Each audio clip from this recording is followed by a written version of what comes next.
La ferme de Mélusine sur la commune d'Ayas, près de La Réole, en Gironde, est une des premières fermes laitières de France. 400 vaches produisent chaque année 4 millions de litres de lait. Les crises récurrentes du secteur ont amené le propriétaire des lieux, Jean-François Guillaumont, à se tourner vers la méthanisation. Depuis avril 2022, la production en biogaz de la ferme est de 200 mètres cubes à l'heure. Il y a trois activités principales qui sont la production laitière, voilà, c'est important, la production végétale qui va alimenter et l'élevage et les cultures de vente qui sont haricots verts, maïs doux. Et ensuite l'hiver, on fait des couverts végétaux pour protéger les sols. Ces couverts végétaux, ils servent de piège à nitrate, mais ils servent aussi, ils font aussi une biomasse, ils captent le CO2 de l'air. En fait, c'est du seigle, c'est l'ancêtre du blé en fait, hein. Et cette plante, on va la ramasser au printemps, on la stocke sur les silos qu'il y a derrière vous, et c'est cette matière qui va servir à produire le gaz. En gros, sur l'exploitation, auparavant, il y avait un cycle, hein, c'est-à-dire qu'on pouvait semer des cultures de vente, mais pas derrière la terre. Il fallait ensemencer soit des couverts qui étaient réenfouis, soit la terre restait nue, comme vous voyez souvent quand vous passez dans les Landes ou en vallée de Garonne, vous avez les terres, elles sont soumises l'hiver au lessivage, hein. C'est-à-dire que vous avez l'eau qui tombe, ça fait du ruissellement, ça peut entraîner tous les éléments minéraux dans les nappes phréatiques, hein. Voilà, donc aujourd'hui, on est parti dans une agriculture qui est, on va dire, un peu plus durable. Donc, où on va ensemencer des couverts végétaux, donc comme je vous le disais, du seigle, qui fait beaucoup de biomasse, très peu d'intrants, c'est une plante rustique, donc peu d'engrais, peu de produits phytosanitaires. Et cette plante, elle fixe le sol, donc elle évite le ruissellement quand il y a des fortes pluies. Elle capte les éléments minéraux, ça évite le lessivage, comme l'azote, le phosphore, la potasse. Et ça capte aussi le CO2 de l'air par la photosynthèse. Ce CO2, il est transformé en carbone, il se retrouve dans la tige de la plante. Au printemps, on va ramasser ce seigle, on va l'ensiler, c'est-à-dire qu'il est coupé en morceaux, stocké sous des bâches à l'abri. Et ce seigle est stocké pendant 1 an. Donc cette biomasse est réincorporée ensuite dans l'unité de méthanisation, où il y a fermentation et on le transforme en gaz, en CH4. Donc la molécule carbone se retrouve en CH4, qui est la molécule du méthane. Voilà le stock de seigle, hein, qui est repris tous les jours avec un chargeur et qui vient alimenter cette trémie. Donc on voit que dans la trémie actuellement il y a 10 000, voilà, elle est en plein fonctionnement, là, il y a 10 380, enfin 10 tonnes 380. En fait on peut y mettre jusqu'à 50-60 tonnes. Donc on charge cette trémie et toutes les heures elle se met en route et par des vis elle va alimenter les 2 digesteurs. Les 2 digesteurs, c'est ces 2 grosses cuves qu'on voit devant. Chacune des cuves fait 3300 mètres cubes, donc 3000 tonnes chacune. Dans ces cuves arrive donc la matière solide qui est le seigle, et par l'autre côté arrive de l'élevage arrive le lisier.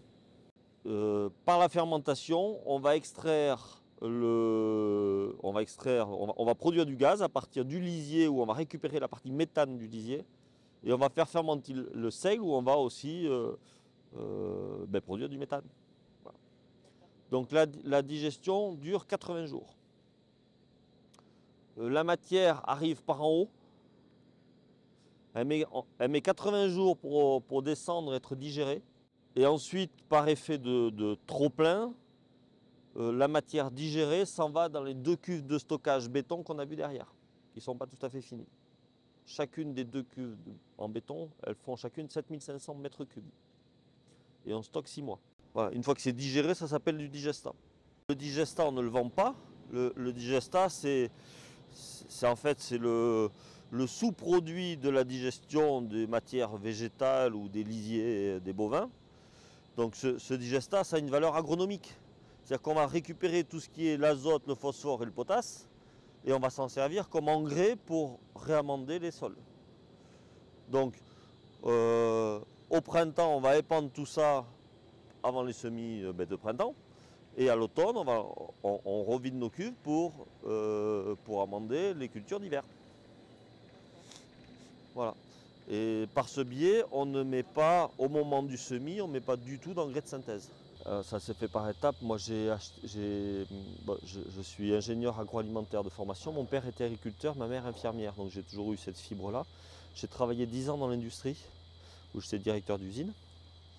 Et je sentais très très bien que, quelque part, c'est une chance d'avoir travaillé dans l'industrie. Parce que j'ai senti la mutation de l'industrie. Et je savais très bien que pour le pouvoir d'achat des gens, on allait vers une mutation de l'agriculture. Donc moi, ça fait 20 ans que je suis dans l'agriculture et j'ai orienté ma ferme comme ça. On va vraiment on est maintenant dans une agriculture à 2 vitesses. Voilà. Euh, euh, la part du budget des ménages dans l'alimentation n'a cessé de baisser depuis l'après-guerre. Hein, c'était 40% à l'époque dans le budget des ménages, aujourd'hui ça représente 13 ou 14%. On nous a laissé croire qu'en faisant du bio, des circuits courts, les choses allaient changer. C'est faux. Aujourd'hui, ça ne change pas.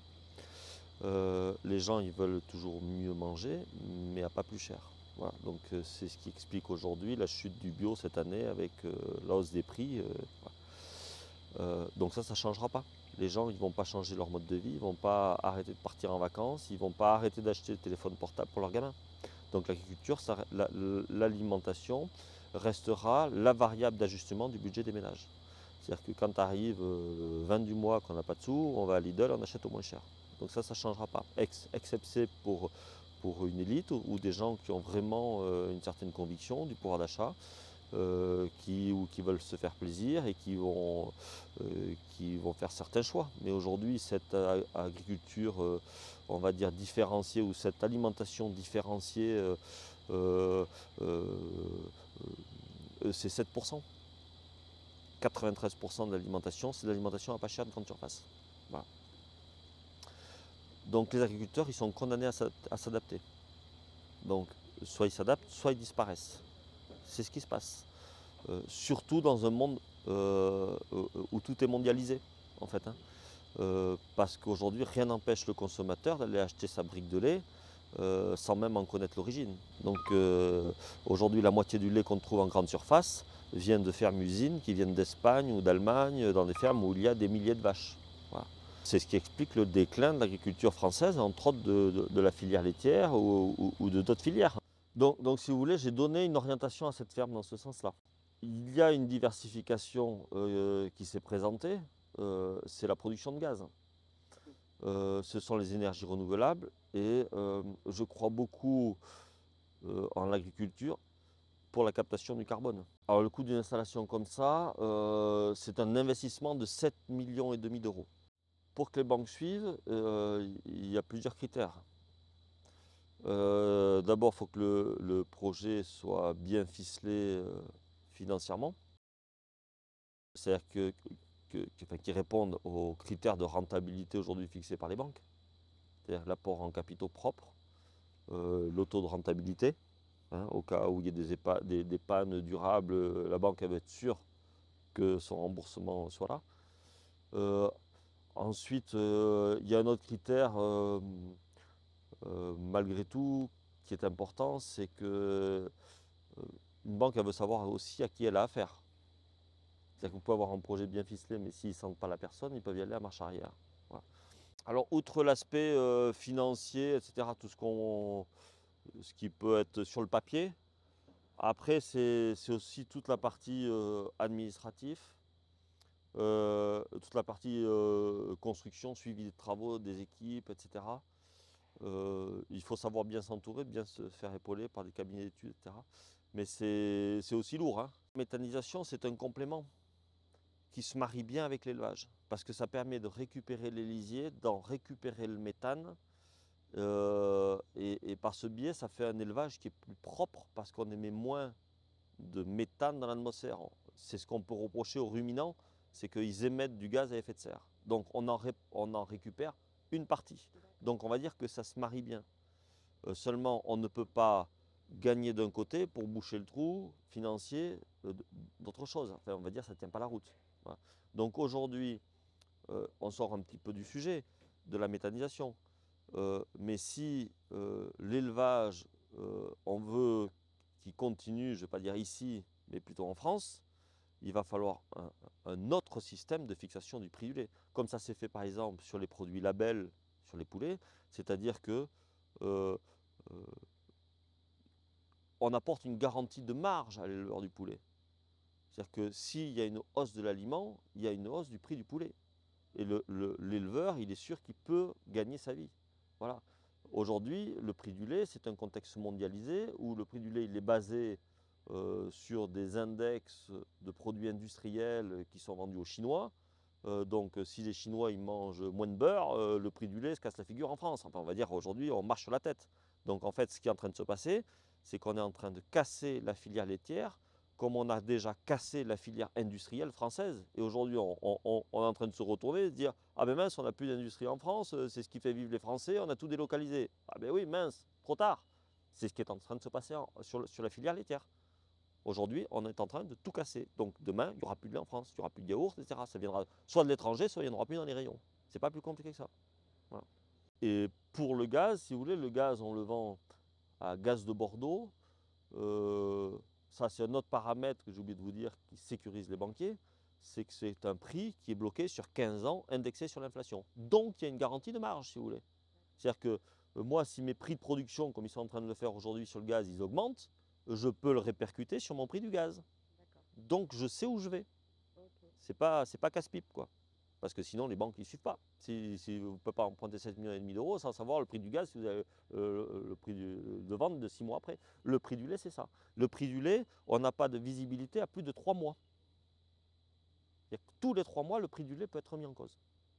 Aucune visibilité. Alors, je continue parce que si vous voulez, c'est quand même une remise en question ennuyeuse de savoir qu'on a investi dans un outil performant. Aujourd'hui, j'ai des salariés compétents et de se dire de tout arrêter du jour au lendemain, ça fait quand même mal au cœur.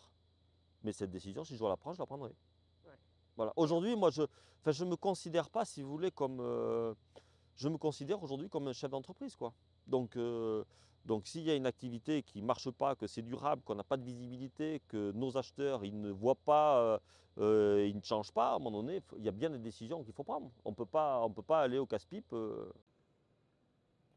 Bon, pour finir l'explication de la production de gaz, donc tout à l'heure je vous ai expliqué tout ce qui est fermentation. Donc la fermentation, c'est produit donc par des bactéries qui sont naturellement présentes aussi dans le lisier des bovins. Donc ces deux cuves de digestion sont maintenues à une température de 40 degrés, comme dans une yaourtière, pour un développement optimal des bactéries, donc une digestion optimale et une production optimale de gaz. Voilà. Ce gaz se retrouve sur la partie haute, ce qu'on appelle le ciel gazeux. Ce n'est pas du tout sous pression. Les détracteurs de la méthanisation vont dire qu'il y a des risques d'explosion. Pas du tout, là, ce n'est pas sous pression. Donc, ce gaz est aspiré par cette unité qu'on appelle l'épuration. L'épuration, c'est le traitement du gaz. C'est là où on va le purifier, en fait. On va lui enlever l'eau par condensation. C'est-à-dire qu'on va refroidir le gaz pour condenser l'eau. On va enlever la partie H2S et la partie CO2. C'est-à-dire qu'on va purifier le gaz qui doit être au moins à 97% pur, molécule méthane, CH4. Quand tout ça, quand il est purifié, il est comprimé à 38 bars, envoyé dans le poste d'injection. Le poste d'injection, c'est le poste qui va l'odoriser. C'est-à-dire quand on est chez soi, qu'on sent le gaz, en fait, c'est un odorant. Donc on va odoriser le gaz. Il va être contrôlé aussi au niveau de poste d'injection. Et ensuite, il va être injecté dans le réseau. C'est le réseau haute pression Terega. C'est un des gros réseaux qui amène le gaz de Russie. Voilà. Donc nous, on va injecter notre biogaz dans ce réseau-là.